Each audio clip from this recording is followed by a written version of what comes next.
महाराष्ट्र के एक कुलीन ब्राह्मण परिवार से ताल्लुक रखने वाली माधुरी दीक्षित के पूरे फिल्मी करियर पर नजर डालें तो साफ हो जाता है कि इन्होंने अपने करियर को एक फुल प्रूफ प्लान के तहत शेप दिया है।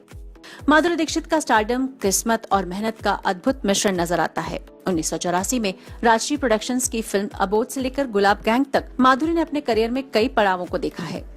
इस दरमियान ऐसे कई दौर भी आए जब माधुरी अपनी फिल्मों से ज्यादा विवादों के कारण सुर्खियों में रहीं। डालते हैं नजर माधुरी से जुड़े उन विवादों पर जिन्होंने एक समय में मीडिया में खूब सुर्खियां बटोरी। माधुरी दीक्षित का नाम उस समय विवादों में आया जब उन्होंने अमिताभ बच्चन के साथ फिल्में ठुकरानी शुरू कर दी। कई निर्माता उन्हें बिग बी के ऑपोजिट कास्ट करना चाहते थे, लेकिन केवल डेविड धवन ही इस मामले में लकी रहे, जो उन्हें बिग बी के साथ बड़े मियां छोटे मियां में कास्ट करने में सफल रहे। कहा जाता है कि बिग बी के साथ माधुरी के काम न करने की वजह अनिल कपूर से उनकी नजदीकियां थी। अनिल को उन दिनों अगला अमिताभ बच्चन माना जाता था। उनके और बिग बी के बीच कड़ी प्रतिद्वंदिता मानी जाती रही है। अनिल कपूर और माधुरी का ये लिंकअप जब सुर्खियों में आया तो माधुरी ने एक मैगजीन को इंटरव्यू देकर अपना पक्ष रखा और धीरे धीरे उनके साथ काम करना कम कर दिया। फिल्म दयावान में माधुरी दीक्षित और विनोद खन्ना के ऑन स्क्रीन किस को बॉलीवुड के सबसे वल्गर किसिंग सीन्स में एक माना जाता रहा है। इस फिल्म के रिलीज होते ही इस सीन के कारण सबके निशाने पर आ गई थी माधुरी दीक्षित। कहा जाता है कि खुद को विवादों में घिरते देख माधुरी ने फिरोज खान पर इस सीन को फिल्म से हटाने के लिए दबाव डालना शुरू कर दिया, लेकिन फिरोज खान ने फिल्म साइन करने से पहले हुए एग्रीमेंट का हवाला देते हुए उन्हें चुप करा दिया।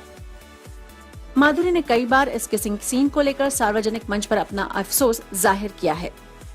संजय दत्त के साथ रोमांस 1990 में माधुरी दीक्षित और संजय दत्त इंडस्ट्री के हॉट पेयर थे और उनके रोमांस के किस्से मीडिया की गॉसिप कॉलम की जान हुआ करती थी। माधुरी से जुड़ी इन खबरों के कारण उनके पेरेंट्स काफी नाराज थे। रोमांस से ज्यादा इस खबर ने तूल पकड़ लिया और कई बार इसके लिए सफाई भी देनी पड़ गई। इस बीच संजय दत्त को जेल की सजा हो गई और ये रिश्ता यहीं समाप्त हो गया। श्रीदेवी और जूही से प्रतिद्वंदिता। माधुरी दीक्षित और श्रीदेवी एक दूसरे की कट्टर प्रतिद्वंदी मानी जाती हैं। श्रीदेवी की छोड़ी हुई अधिकांश फिल्में माधुरी के करियर के लिए माइलस्टोन साबित हुई। उनमें से एक बेटा भी है जिसने उन्हें धक धक गर्ल का खिताब दिया। कहा जाता है कि श्रीदेवी और माधुरी ने एक साथ काम करने के कई ऑफर्स ठुकरा दिए। बाद में इस प्रतिद्वंदिता में जूही चावला का नाम भी शामिल किया गया। जूही ने करण जौहर के शो में माधुरी के साथ प्रतिद्वंदिता को बचकानी हरकत का नाम दिया था। महाराष्ट्र ब्रांड एम्बेसडर विवाद। महाराष्ट्र सरकार माधुरी को अपना ब्रांड एम्बेसडर बनाना चाहती थी, लेकिन माधुरी ने इसके लिए 10 करोड़ की डिमांड रखी थी। खबर बाहर आते ही माधुरी की लानत मलामत शुरू हो गई। Noodles controversy. एक नूडल्स का विज्ञापन कर रही माधुरी उस समय विवादों में आ गई जब ड्रग एडमिनिस्ट्रेशन ऑफ उत्तराखंड ने इसके लिए उन्हें नोटिस थमा दिया।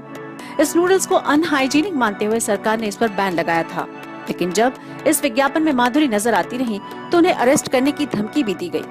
हालांकि इस विवाद में उनके साथ अमिताभ बच्चन का नाम भी शामिल था।